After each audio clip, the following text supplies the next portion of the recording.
Ladies and gentlemen, welcome back to the Get It podcast, where we get it every day. On this podcast, we talk about people who don't vote and the reasons why, and a lot of other really great issues, but I can't do it alone. My name is Roy, a.k.a. the Carpenter's Apprentice, and I'm here with some lovely co-hosts. Why don't you guys introduce them? Why did I know? All right, what's up? It's Ryan. If you don't know who I am, go back, listen to episodes 1 through 6. There you go. Oh, man, I kind of want to do the same thing.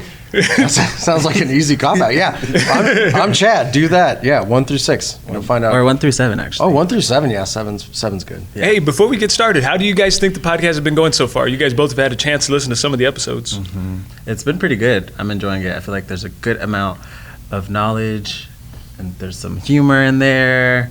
It's very applicable, so I'm enjoying it. Yeah, I agree. I think other than that last one where we were shouting at each other and everybody with headphones jumped. That was my favorite one. Me too. Yeah.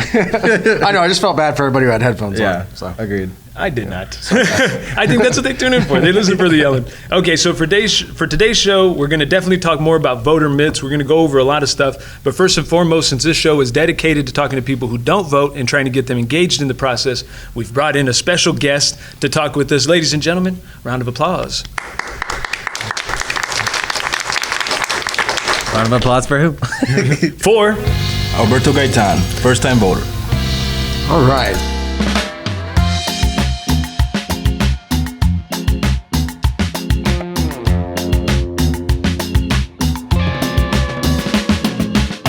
So, I know we were talking a little bit before the show started and everything, but you just registered to vote, right? Correct.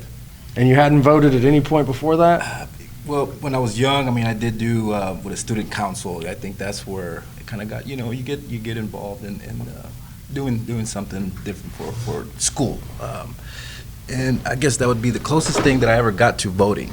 We did use the little ballot, machines and stuff like that, and it was fun, at that time. Growing up in the West Side, I graduated in Memorial High School in '96, and in my early teens, that just wasn't the cool thing to do. However, in those days, you had the Castros. The Castros were running for office, and I vividly remember them in an area of town where not too many people, really hang out. And I remember seeing the brothers there, right on the corner of Culebra and 36th Street, right there by the Dairy Queen. Way cool. And to see them running for office and standing their ground there to win everybody's vote, and looking back and where they're at now, you get encouraged by that. Mm-hmm. But at that time, though, it was kind of one of those things where it was just, it wasn't like the cool thing to do. It was only nerds voted, or? I would say so. Because, in that side of town, you don't have too much, you're not educated on the process. A lot of times people make excuses why they don't want to, and you just kind of go along with that. You most of the time you start a family, you get a job, you move on, and that kind of gets pushed off to the side. And that goes with not being educated, not being aware and informed. And now, being around like-minded individuals as me, now I'm 41, and I'm encouraged by the people that I'm around. It's very inspiring to hear everyone's story, and when I hear that young voters at 18, 19 years old voting, and then they've it's like, why didn't I do that? And now I'm here, and I'm first-time voter. I'll be voting this year, and I'm excited. Great job, man. That's awesome. Hey, it's the way I look at it is it's better late than never, for sure. Mm-hmm. But what got you at this point to be like, all right, I'm registering, I'm voting, I'm showing up? Well, see where the Castros are at now. You see that their story, you hear their story. They were raised by their mother, in the West Side. That's who they represented, and they made it through. They're working. They're working at it, and to see them where they're at now, and seeing them where I saw them first. That's a great accomplishment. It's crazy, yeah. Yeah, and it's inspiring. Mm-hmm. I always tell people all around, everyone should write a book, and I can't wait to read theirs. I'm big on just being inspired by people and their stories, and to be able to see that and to know, not so much know them, but I would love to get to meet them one day. And I think, it's possible. Hey. So, Okay, so you mentioned earlier that in the 90s, voting was uncool to you. So then I'm wondering, what do you think contributed to making it an uncool thing? And what do you think has contributed to making it a cool thing these days? Well, in the 90s, it was more like just being the tough guy, In those times, it was really tough, And there were gangs were big in those days. Where I grew up in as a dumb jock, right? So I played sports. However, a lot of times in those days, you had a bunch of gang members wanting to play sports as well. That brought a lot of the tension down. You heard stories of just people dying to gun violence in those days. There was, I remember vividly an article that came out in the mid-90s about how many gangs there were in San Antonio in those days. And I remember the toughest gang that was number one on the list was right in the West Side, and So then was it that voting was unpopular or uncool in the Uncool, 90s? Or was it yeah, that there was just so many more pressing things happening in the Right. neighborhood that were like Exactly. life and death? Right, and that was the thing, is like if you weren't in sports, you were either in a gang, or if you weren't in the school thing where you're running for student council or something like that, those things were just kind of like laughed at, Ooh, okay. especially in a school like that, and there was not much encouragement to even want to do that. so have you voted yet or gone to the polls yet? Not Not yet. Okay, but registering to vote, right? Right. Would you say that was an easy process? I would say so. It was very easy. I mean, Okay. I remember I registered with Doc here. She So you registered with Git? with Oh, badass. Awesome. Hey, Very look, we're cool. making a difference already. Yeah. Yes. All right. and I think now being part of this organization here, it's very, very inspiring. It encourages me, and I'd like to encourage people that came along my path as well. There's a lot of guys that became officers. They joined the military, and that was probably like all you either had. You were talented, you're either going to make it in music or somehow, or you just ended up being in the military and start a family and just live life. Sometimes you get distracted with life, and you make excuses why not to vote. Yeah. So those people that are distracted or kind of have a lot of other things going on, what would you say to them now? So being on the other end of the spectrum, how would you empower them? Well, I have a few family members and friends that that we all grew up in the same neighborhoods and stuff like that. But we're a bunch of good guys. We work hard. We started families, and I think a lot of times we make the excuse of we don't have time. I think that there's no excuse. Again, this goes back to being educated. When there's no influence to educate you, you just kind of like, oh, it's just something I just don't want to do, and I don't want to have to hassle with the process, because it can be intimidating for some. A lot of times just making the excuse of not having the time to do it. I mean, you can come up with all kinds of excuses. There's ways to even do it. I just found out, the absentee, absentee voting. Mailing in your own vote, before the deadlines, of course. Yeah. And so there's no excuse. So what have you done to make time in your life for voting, for being informed? Well, just being what around. are some of the ways? Yeah, being around like-minded individuals. Roy here has been a big influence. We're about 20 years apart, I think, as far as yeah. Not that much, yeah. Roughly.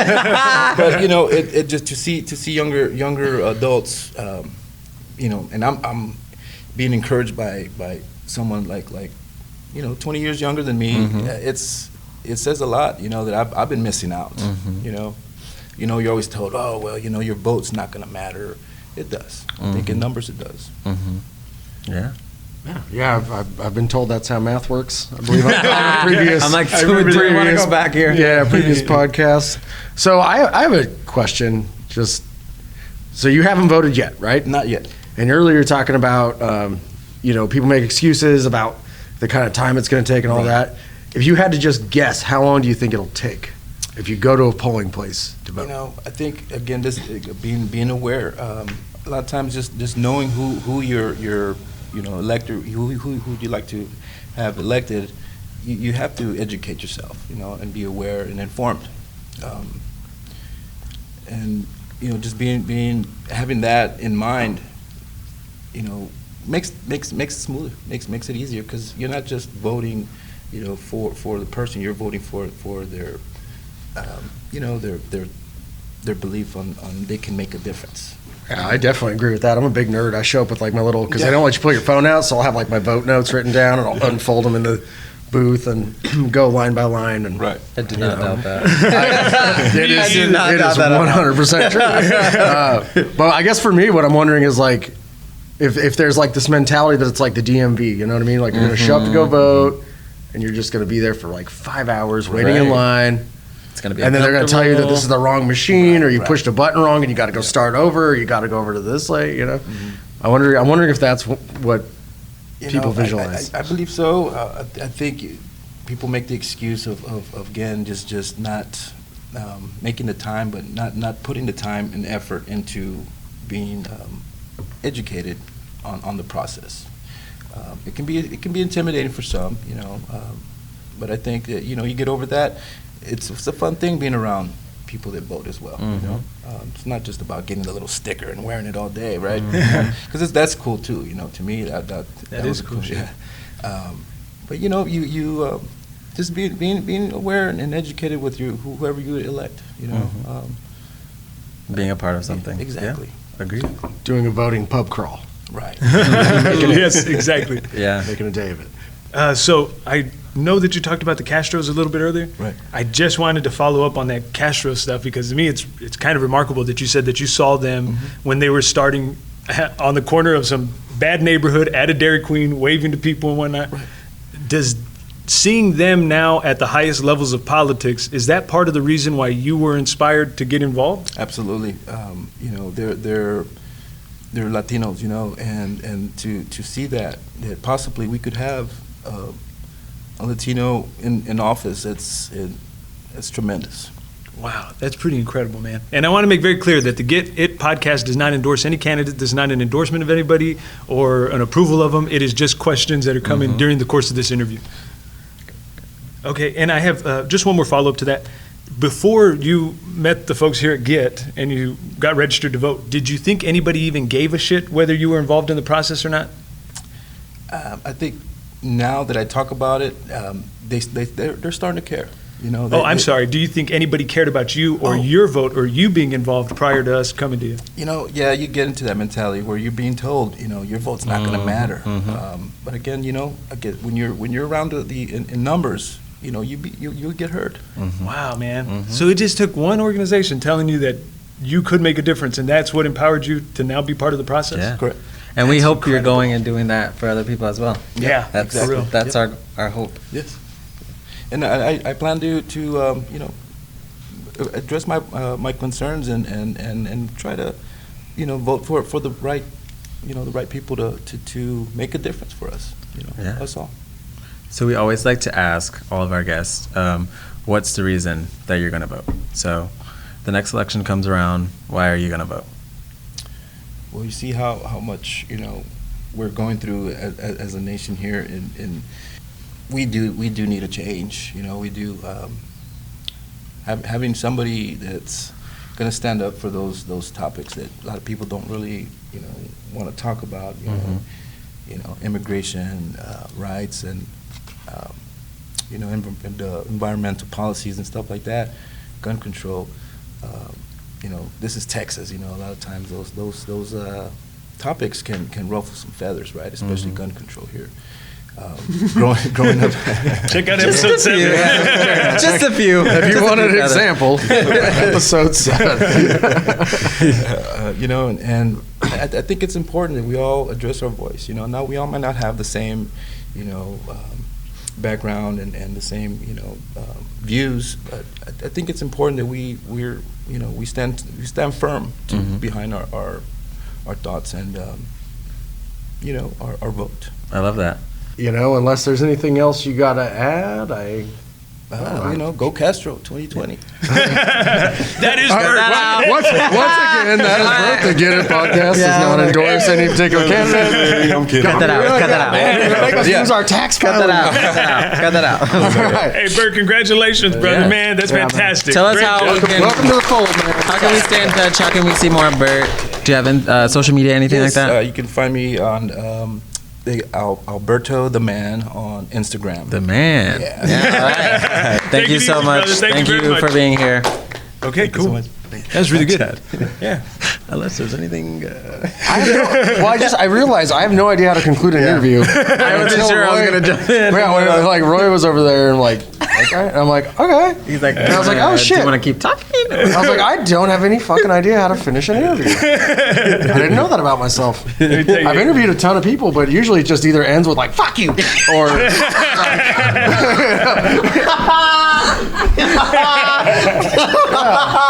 so it's just, it's hard when it goes pleasantly. How do you I didn't realize that was a problem I was going to run into. Don't get used to it. I think you'll be cool. All right, cool.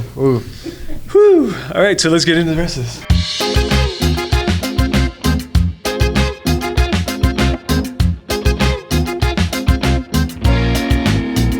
Welcome back to the Get It podcast. We're going to go ahead and talk about some of the most important things that are facing the community when it comes to the lack of voting. Now, we just talked to Burt. Let's talk a little bit about that interview.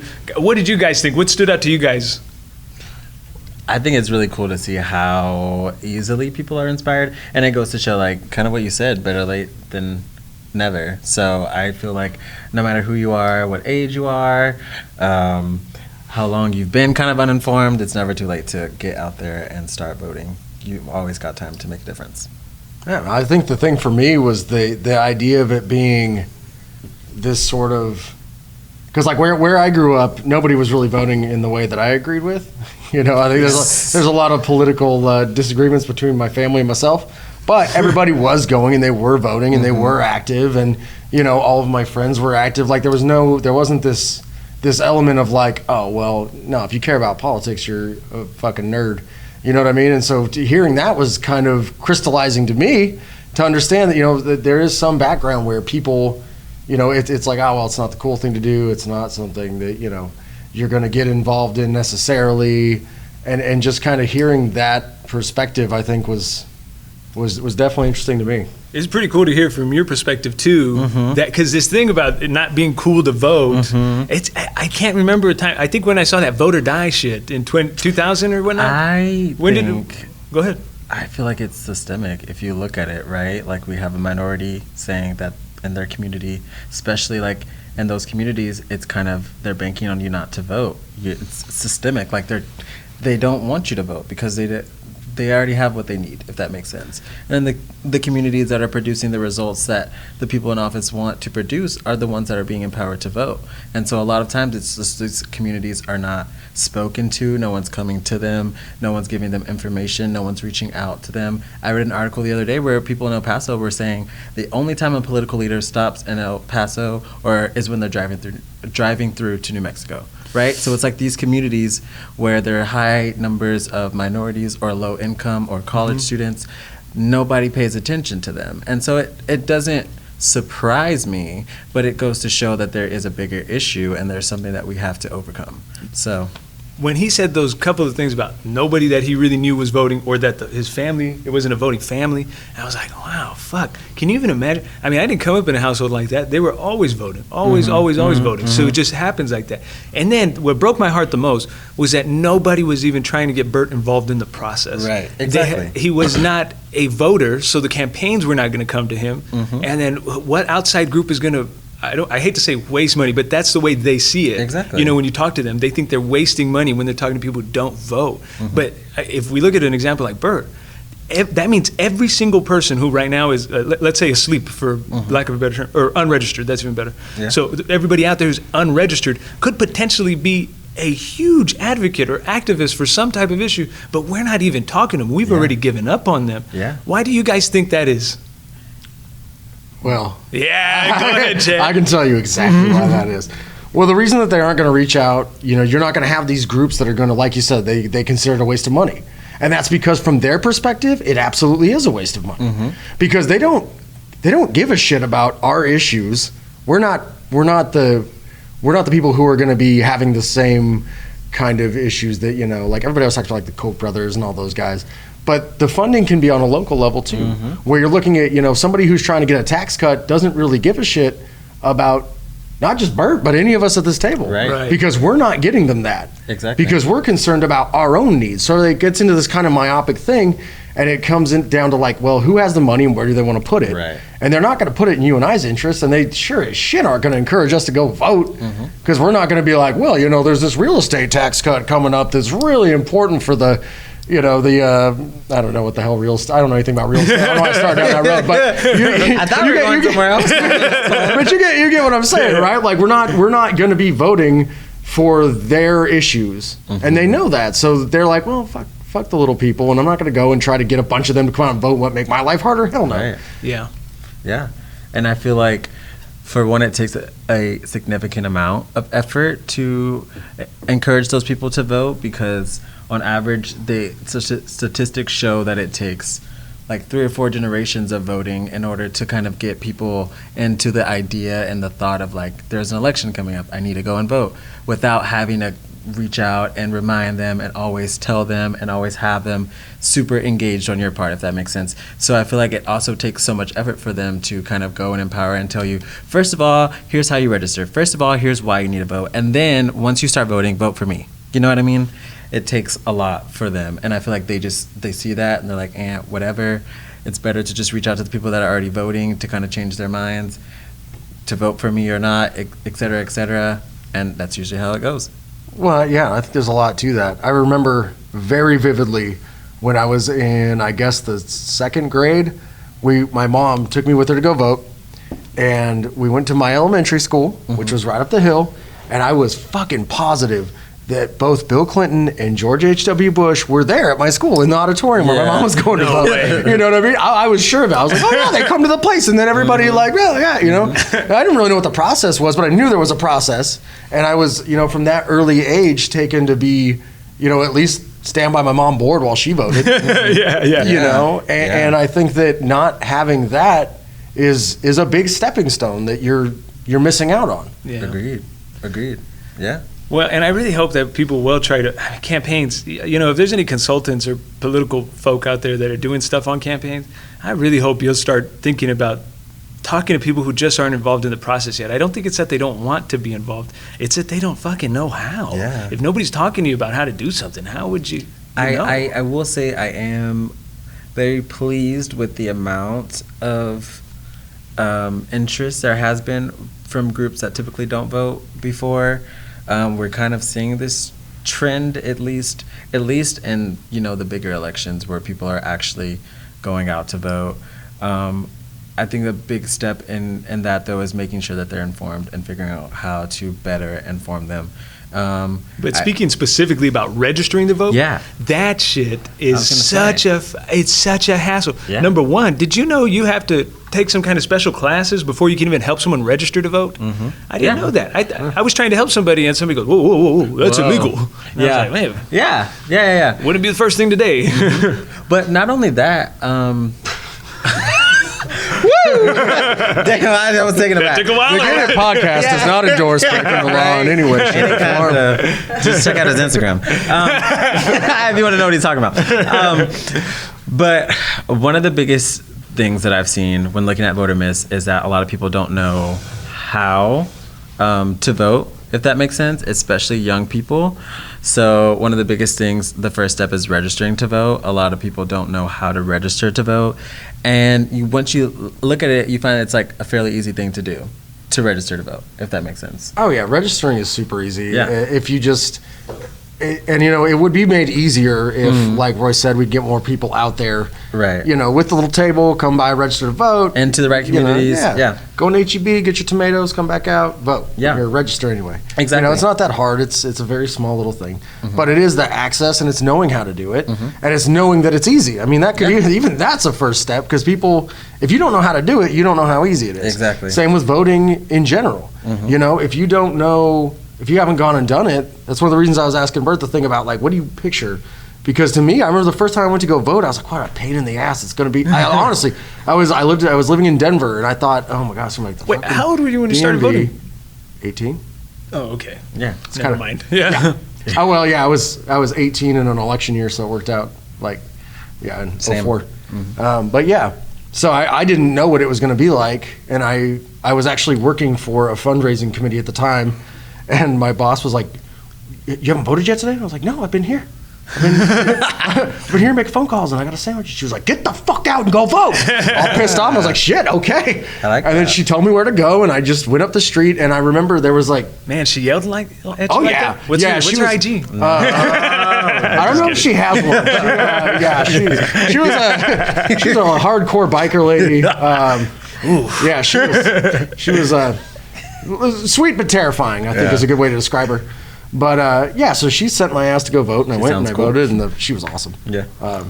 Maybe on another podcast I'll tell you about Yeah. why she was in prison. Anyway, so I went up the road, I go to vote, and it took 10 minutes to get through the line, and I mean, it was kind of a big line, but you go through, you vote, and you're done with it. Yeah. To dispel all of those myths about the time it takes to register to vote or to actually vote. Well, it's so nothing. yeah, and let's Burt registered actually- when I watched the lady I was going to try to register, I was but gonna that's say when they that- told me it was that's illegal. illegal. That's Yeah, I illegal, know. yeah. And then this other girl came, Vanessa, who's involved with GET, she came and she registered Burt, and it took if it took 5 minutes, I'm being dramatic about how long it took. Yeah. It was so fast. I mean, it's just boom, boom, boom, boom, boom. Yeah. No time at all. And also, furthermore, when you're talking about going to vote, if you vote early, there's fucking no one there. Nobody. You run in, you run out. It's over. I mean, Do a little I've been dance. Yeah, it's good. Oh man, it's like I Am Legend up in that motherfucker. Yeah, Nobody's you just there. walk in. Nobody's there. It's like I did not get that. to Nobody's go there watch in I Am Legend. Oh, yeah. That spoiler alert with the dog, you're gonna cry. your ass Oh, off. It's got fucked it. up. It's Ding, terrible. ding, ding, ding, Terrible ding. shit. But not a lot of I people. thought you meant are- like no one saw the movie. That's what. Oh no, I meant like in the movie, man. People watched it. Yeah, But it's let's a good talk movie. about, for one, let's give some institutional knowledge Please. as to how to register to vote, right? So for one, you have to be a U.S. citizen, and then in Texas, you have to be a Texas resident. You must be at least 18. It's pretty obvious, but just to put that out there. And then to vote in Texas, you have to have a Texas driver's license, an ID, or be able to provide the last 4 digits of your social. And then for one, you fill out an application, right? So it's either online or it's in the mail. You mail it in. And then one of the big things is that you have to register at least 30 days before an election. So I feel like that gets a lot of people. So among the people that are registered to vote, a lot of times they just register too late, and that's another way that keeps people from voting. So make sure you know that. Be aware. That's how you do it.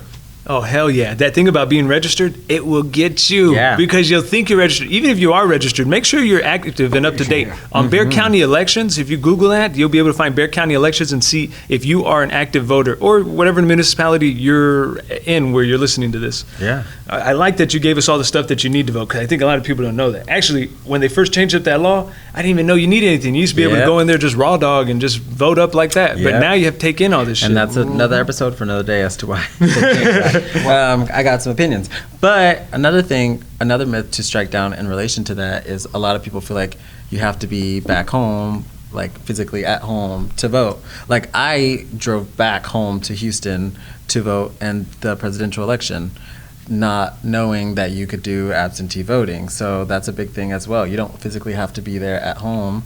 You can mail in your vote, kind of what our guest said earlier. So that's something to be aware of as well. You don't have to be there at home, especially for college students. A lot of people go out of state, they go out of the city, and they're like, I can't make it home to vote. It's like, you don't have to be at home to vote. And I might even suggest to you that absentee voting is a tricky little business on its own. It is, yes. But if you Touche. just re-register wherever you're at, I know you won't be able to talk about the issues that are happening in the place where you grew up, but at least where you're at, you'll still be able to make some kind of impact. And I would highly encourage people to do that. It's Yeah. also fun to see what other Great people's idea. politicians are doing and just be involved in some other county's election system, see what that's all about.